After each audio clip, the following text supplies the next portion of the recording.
بسم اللہ الرحمن الرحیم۔ السلام علیکم ورحمۃ اللہ وبرکاتہ۔ عابد راجہ چینل کی طرف سے آج میں اپنے دوستوں کو رسول اللہ صلی اللہ علیہ وآلہ وسلم کا ایک بہت ہی پیارا فرمان بتاؤں گا۔ آپ دوستوں نے اسے غور سے سننا ہے اور اس پر ضرور عمل کرنا ہے۔ رسول اللہ صلی اللہ علیہ وآلہ وسلم نے ارشاد فرمایا، جس نے بدلہ لینے کی قدرت کے باوجود اپنے غصے پر قابو پا لیا تو اللہ تعالیٰ اسے قیامت کے دن ساری مخلوق کے سامنے بلائے گا اور خوبصورت موٹی آنکھوں والی حوروں کی بابت اسے اختیار دے گا کہ ان میں سے جسے چاہے پسند کر لے۔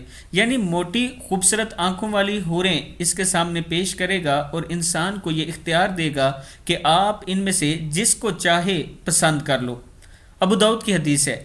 اگر آپ دوست اپنے غصے پر کنٹرول کریں گے تو کل قیامت کے دن آپ کو یہ انعام دیا جائے گا۔ اس ویڈیو کو آپ دوستوں نے ضرور آگے شیئر کرنا ہے اور خود بھی اس پر عمل کرنا ہے۔ السلام علیکم ورحمۃ اللہ وبرکاتہ۔